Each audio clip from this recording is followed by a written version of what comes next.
Shalom, saudara-saudari yang dikasihi Kristus.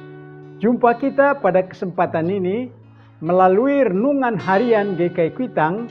Hari ini Senin 15 Juli 2024 bersama saya Pendeta Emeritus Arti Sembiring. Nats firman Tuhan yang kita renungkan pada kesempatan ini terambil dari kitab 2 Raja-Raja. 2 Raja-Raja pasal 24 ayat 10 sampai ayat 14. Tapi pada kesempatan ini saya bacakan di ayat 10 dan ayat 14. Demikian firman Tuhan ini. Pada waktu itu orang-orang Nebukadnezar, Raja Babel, maju menyerang Yerusalem dan mengepung kota itu. Ia membawa seluruh penduduk Yerusalem ke pembuangan.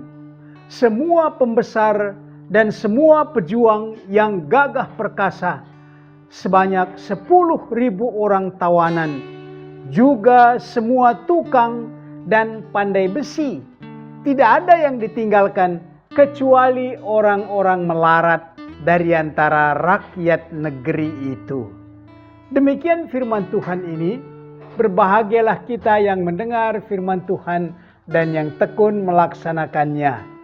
Dari nats ini, tema kita berbunyi, Israel hancur. Saudara-saudari yang dikasihi Kristus, sama sekali renungan ini tidak menyangkut situasi Israel dalam pertempuran mereka antara Hamas dan negara Palestina saat ini. Bahan renungan kita ini menceritakan kerajaan Yehuda yang di dalamnya Yerusalem dihancurkan oleh pasukan Babel yang langsung di bawah komando Nebukadnezar, Raja Babel. Raja Yehuda pada saat kehancuran ini ialah Yoyakin. Dia menyerah dan Raja Babel menangkap dia dengan seluruh keluarganya, dibawa sebagai tawanan ke Babel. Kehancuran Israel ini tidak tanggung-tanggung. Seluruh kota, gedung-gedung, rumah-rumah diruntuhkan. Seperti keruntuhan kota saat ini yang hancur akibat serangan senjata berat seperti di Rudal, Mariam, Panser. Tidak terluput juga bait Allah yang megah, yang berlapis emas di dalamnya. Peralatan ibadah korban dari emas dan perak juga dijarah dan diangkut oleh Raja Babel. Kehancuran Israel ini bukanlah tiba-tiba. Para nabi telah mengingatkan, memang Israel, Yehuda makin besar, rakyat makin banyak, tetapi pemimpin yaitu raja-raja mereka melupakan Tuhan, meninggalkan Tuhan. Walaupun ada kurban-kurban yang dipersembahkan, ada nyanyian pujian memuliakan Tuhan, namun hati mereka jauh dari Tuhan. Sebaliknya, penindasan, ketidakadilan, uang suap untuk pejabat dan nabi merajalela.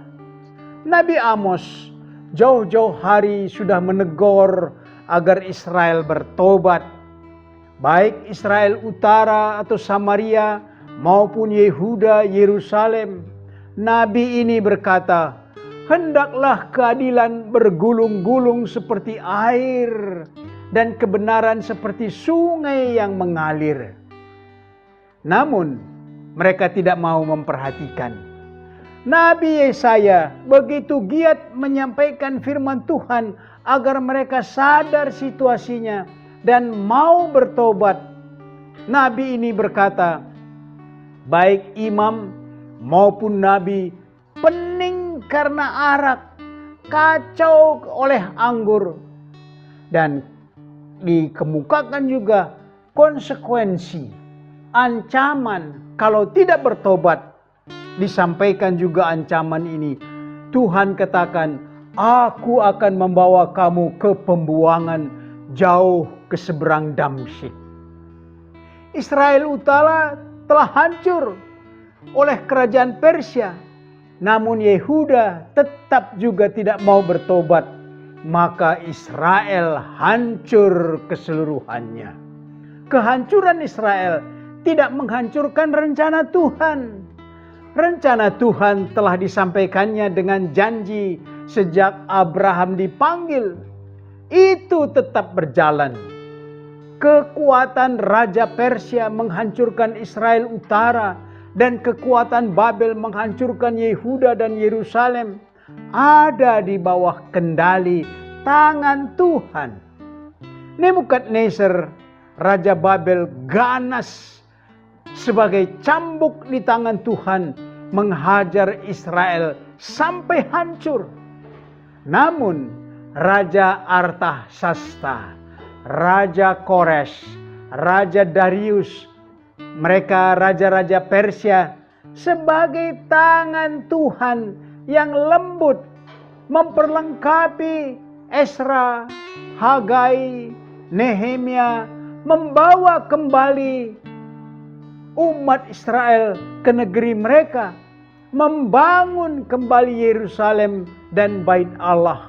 Akhirnya rencana Tuhan terlaksana, yaitu pengutusan Mesias, Juru Selamat datang ke dunia.